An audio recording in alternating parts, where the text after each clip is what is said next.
Hi, it's me Tina Amir and welcome to my channel.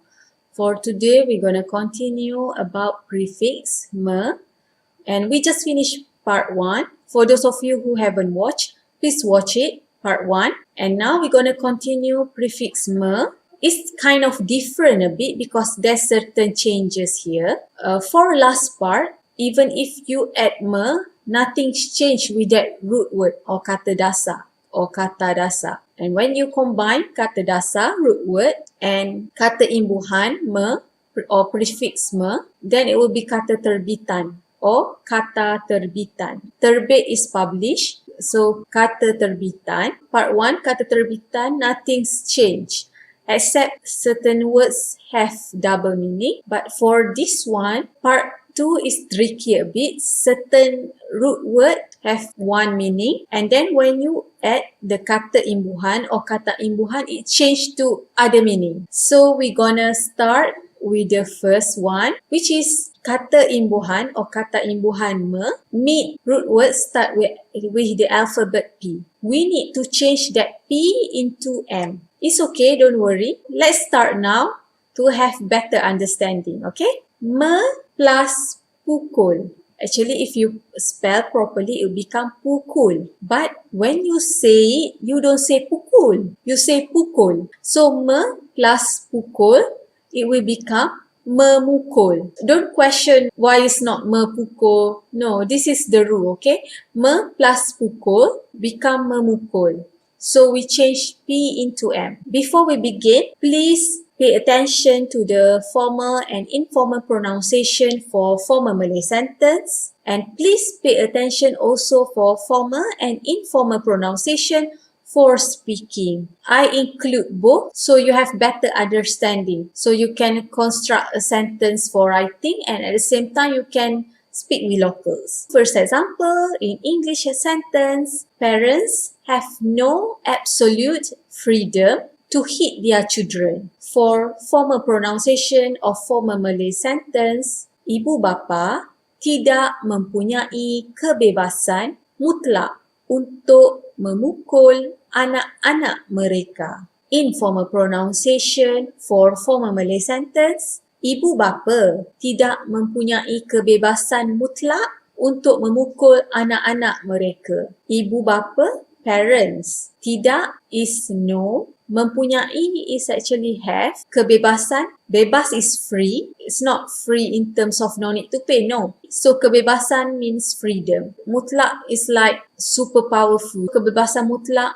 like absolute freedom, like nothing can stop you. Untuk is for. Memukul is from the word pukul, which means hit, and then anak-anak is children. Anak is singular, child, so anak-anak children.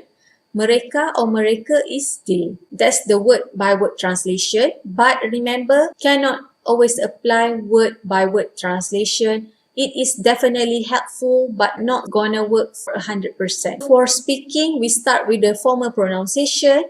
Mak ayah tak ada hak nak pukul anak sesuka hati.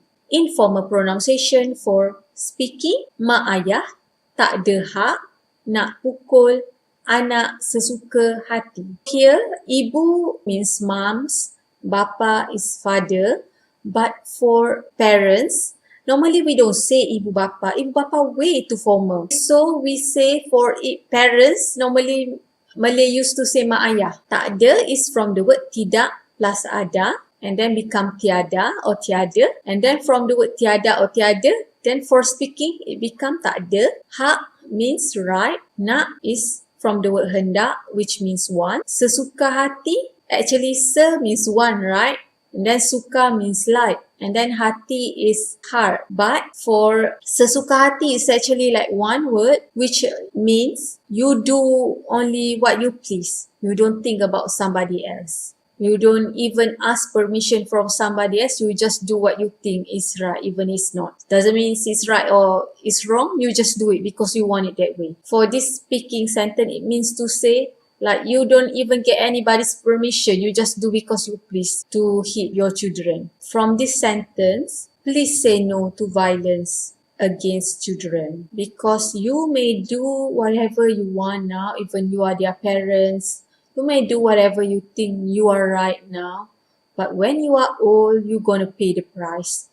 And I don't believe that by using violence, you actually discipline the kid, because they're not gonna do something bad only in front of you, but at the back, they will do it. There's other more ways to discipline. It's not violence. If you do violence to your kids, then they will copy that from you and do against others. Those who being bullied will always become somebody who bully others. So let's stop this violence, because we the one who bring them to this world. They don't even ask us to do it. About sesuka hati, if somebody just do what they please and then don't even care about your feelings, then you can say to that person, sesuka hati je. Je is from the word sahaja or sahaja, which means only. So sesuka hati je. If your friends do something you don't like, didn't ask your permission for something, then you can say suka hati je. Okay, we move on to the second one, which is me plus pancing. Pancing is fishing rod, and then it become memancing. Memancing is fishing. So you can see this, pancing is an object. When you add me, it become a verb. It become memancing, it become fishing. If you spell properly in Malay, you will say pancing. But when you speak, you don't say pancing, you say pancing. We see the English sentence. Actress Hanis Zalika has always supported her husband's fishing hobby, as long as he also look after their son. For formal pronunciation, for formal Malay sentence, pelakon Hanis Zalika sentiasa menyokong hobi memancing suaminya, asalkan suaminya juga menjaga anak. Informal pronunciation for formal Malay sentence, pelakon Hanis Zalika sentiasa menyokong hobi memancing suaminya, asalkan suaminya juga menjaga anak. So pelakon is a no gender word. In Malay, if it's actress, then you say pelakon wanita. Wanita is woman. So pelakon really no gender word, just can be actress, can be actor. So Hanis Zalika is our actress here. Sentiasa or sentiasa means always. Menyokong is from the word sokong. Sokong is support. Husband is suami. Fishing is memancing. Hobi is hobby. Asalkan, don't translate asal because it totally means unrelated. Asal means like origin. But here asalkan is like as long as. Suaminya, her husband, menjaga or jaga actually like care, something like that.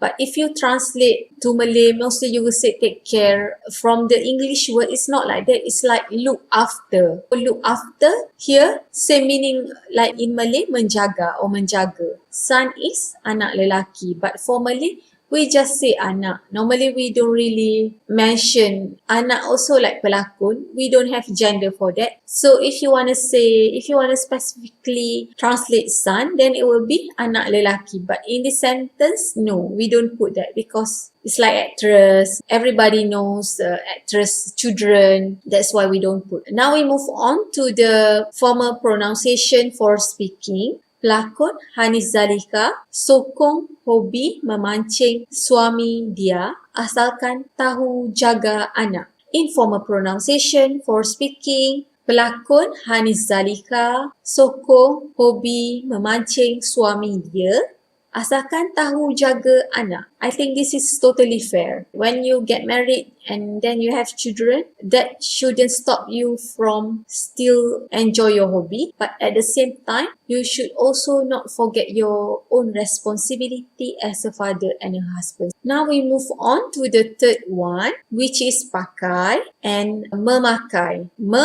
plus pakai become memakai, which means wear. Wear clothes, memakai pakaian. This is common, but I don't want to give you this example. I want to give you something from English, but same meaning like Malay. So we're gonna see the sentence structure here. For English sentence, many people wear perfumes in the formal function. Here we have wear perfumes. If perfume, you just use it on your wrist, then you can say apply because it's only one part.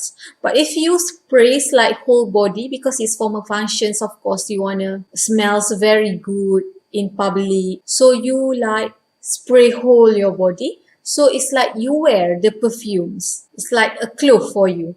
So same goes with Malay. Let's check out the Malay sentence. This is formal pronunciation. Banyak orang memakai minyak wangi di majlis rasmi. Banyak orang, banyak is many, orang is people.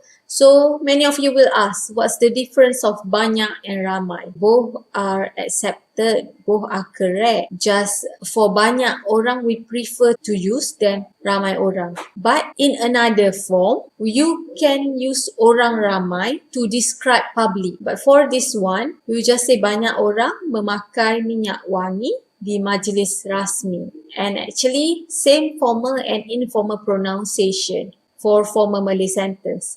Now we move on to the speaking part. Ramai orang pakai minyak wangi kat majlis rasmi. This is same also for formal and informal pronunciation. But some people also say something like this. Instead of we say banyak orang, right, for the more correct one. But for speaking, we have tendency to say ramai orang. Like I said, both are correct. Just if you look up in the Malay dictionary, our Kamus Day 1, then they prefer to use banyak orang compared to ramai orang. But both are correct. So for speaking, we have tendency to say ramai orang pakai minyak wangi kat majlis rasmi. Majlis is event, rasmi is official. But some people also say something like this. Ramai orang pakai minyak wangi kat function. When they say function like English word, then like you have in your mind, okay, it's a event. Okay, we move on to the last one for me+P. So me+ pujuk. Actually, pujuk if you spell properly. But when you say pujuk, me+pujuk will be memujuk. The meaning of memujuk is persuade. For English sentence, before we persuade our partner, we must know the reason why they stop. Formal Malay sentence, formal pronunciation.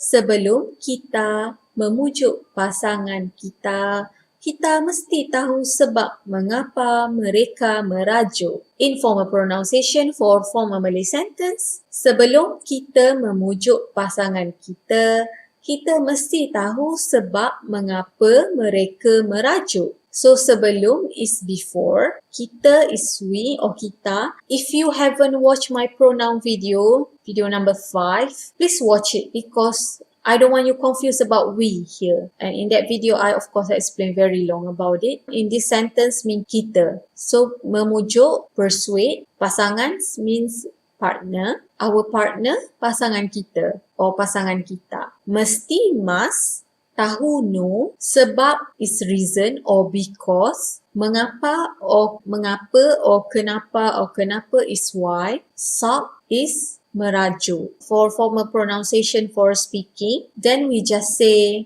sebelum kita pujuk pasangan, kita mesti tahu sebab apa dia merajuk. Informal pronunciation for speaking, sebelum kita pujuk pasangan, kita mesti tahu sebab apa dia merajuk. As you notice here, anyway for speaking, instead of you use memujuk, you anyway use pujuk. Because pujuk or memujuk doesn't change meaning. It's not like pancing and memancing. Pancing and memancing really something change the meaning.